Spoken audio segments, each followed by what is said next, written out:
Come thou fount of every blessing, tune my heart to sing thy grace, streams of mercy never ceasing.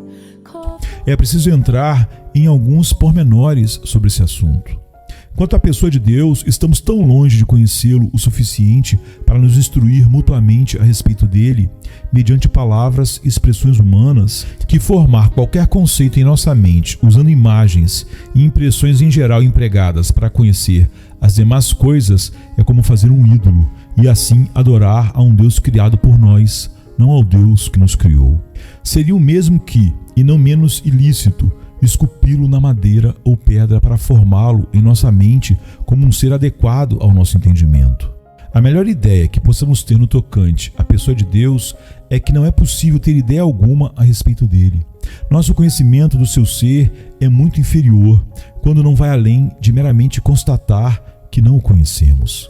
Além disso, existem alguns aspectos de Deus a respeito dos quais Ele mesmo nos ensinou a falar, controlando nossas expressões, mas feito isso, não vislumbramos a própria realidade nem a conhecemos. O máximo que conseguimos é crer e admirar. Professamos, conforme somos ensinados, que Deus é infinito, onipotente, eterno, e sabemos quantas polêmicas e noções existem a respeito da onipresença, da imensidão, do infinito e da eternidade. Afirmo que temos palavras e noções a respeito desses atributos, mas deles mesmos o que sabemos, o que compreendemos. Pode a mente humana, que é como nada, fazer mais do que se perder num abismo infinito, ou se entregar àquilo que nem consegue conceber, muito menos expressar? Nosso entendimento não é animalesco na contemplação dessas coisas como se nem existissem? Sim, a perfeição do nosso entendimento é não entender e permanecer nisso. Temos apenas um vislumbre daquilo que não passa das costas da eternidade e do infinito. O que direi da trindade ou da subsistência de pessoas distintas na mesma essência individual? Esse mistério é negado por muitos, porque não é entendido por ninguém. É um mistério cujas letras são todas misteriosas. Quem pode declarar a geração do Filho, a emanação do Espírito e a diferença entre uma e a outra? Mas não vou dar mais exemplos em detalhes. Essa distância infinita e inconcebível entre nós e Deus mantém-nos na sombra em relação a qualquer visão da sua face ou a qualquer compreensão clara da sua perfeição. Conhecemos a Deus mais por meio de seus atos do que por aquilo que Ele é, mais pelo bem específico que nos faz do que por sua bondade essencial. Conforme diz Jó, como é pequena a porção dele que dessa forma descobrimos. 2. Sabemos pouca coisa a respeito de Deus, pois é exclusivamente pela fé que o conhecemos. Não tratarei agora das impressões permanentes que a natureza deixa no coração de todos quanto à existência de Deus, nem daquilo que podem aprender racionalmente a respeito desse Deus pelas obras da sua criação e providência que veem e contemplam. Esse conhecimento é reconhecidamente, conforme a lastimável experiência de todos os tempos, tão fraco, inferior, obscuro, confuso, que por isso ninguém jamais glorificou a Deus conforme deveria. Ao contrário, a despeito de todos os seus conhecimentos sobre Deus, os homens estavam, na verdade, sem Deus neste mundo. O conhecimento principal e quase único que temos de Deus e da revelação de si mesmo vem pela fé. Quem dele, de Deus, se aproxima, precisa crer que ele existe e que recompensa aqueles que o buscam. Hebreus 11:6. Nosso conhecimento de Deus e de sua recompensa, o alicerce de nossa obediência ou de nossa aproximação dele, é crer, porque vivemos por fé e não pelo que vemos. 2 Coríntios 5:7. Vivemos pela fé, de modo que, pela fé, não temos nenhuma ideia, imagem, nem forma específica daquilo que cremos. A fé é o único argumento que temos em favor das coisas que não vemos, como está em Hebreus 11:1. Posso aqui insistir na natureza da fé e manifestar que, a partir de comparações e discernimentos, mesmo que conhecemos somente pelas costas, conhecemos apenas pela fé. Quanto ao surgimento da fé, ela é edificada inteiramente no testemunho daquele a quem não vimos, conforme diz o apóstolo. Como vocês podem amar aquele que não viram? isto é, aquele cuja existência vocês não conhecem senão pela fé. A fé recebe tudo pelo testemunho exclusivo dele. Quanto à natureza da fé, é a aceitação do testemunho sem evidências demonstradas. Conforme se disse anteriormente, o objeto dessa fé está além do nosso alcance. Daí nossa fé, segundo se observou, ser explicada como o ato de ver obscuramente, como no espelho. Tudo o que conhecemos desse jeito e tudo o que sabemos a respeito de Deus só conhecemos dessa maneira é infinitesimal e obscuro. Entretanto, você dirá, tudo isso é verdade só para os que talvez não conheçam a Deus conforme ele se revela em Jesus Cristo. Para os que o conhecem, é diferente. É verdade. Ninguém jamais viu a Deus, mas o Deus unigênito, que está junto do Pai, o tornou conhecido. João 1,18. E o Filho de Deus veio e nos deu entendimento para que conheçamos aquele que é o verdadeiro. 1 João 5,20. A luz do glorioso Evangelho de Cristo, que é a imagem de Deus, brilha sobre os cristãos, como está em 2 Coríntios 4,4. Sim, e Deus que disse, das trevas resplandeça a luz, Ele mesmo brilhou em nossos corações para a iluminação do conhecimento da glória de Deus na face de Cristo. Verso 6. De modo que, outrora vocês eram trevas, mas agora são luz no Senhor. Efésios 5:8. O apóstolo diz, e todos nós que com a face descoberta contemplamos a glória do Senhor, 2 Coríntios 3:18, e agora estamos tão longe de ficar nessas trevas ou a uma distância tão grande de Deus que nossa comunhão é com o Pai e com o seu Filho, Jesus Cristo.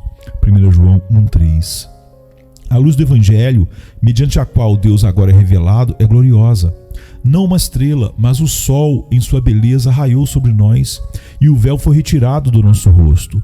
De modo que, embora os não cristãos, e talvez mesmo alguns cristãos fracos, permaneçam em certa escuridão, os que tiveram algum crescimento ou realizações consideráveis possuem uma perspectiva e visão nítida da face de Deus em Jesus Cristo. Resposta 1. A verdade é que todos nós sabemos o suficiente a respeito de Deus para o amar mais do que o amamos, para nos deleitar nele e servi-lo, obedecer às suas ordens, crer e confiar nele muito mais do que já conseguimos até agora. Nossa visão obscura e nossa fraqueza não servem de desculpa para a nossa negligência e desobediência. Quem é que já viveu à altura dos conhecimentos que recebeu da perfeição, da excelência e da vontade de Deus? O propósito de Deus ao oferecer algum conhecimento de si mesmo é que o glorifiquemos como Deus, isto é, que o amemos, que creiamos nele e a ele obedeçamos. Rendamo-lhes toda a honra e glória que pobres criaturas pecaminosas devem a Deus, o seu Criador, que lhes perdoa os pecados em seu Filho amado. Todos devemos reconhecer que nunca fomos totalmente transformados segundo a imagem dos conhecimentos que já recebemos.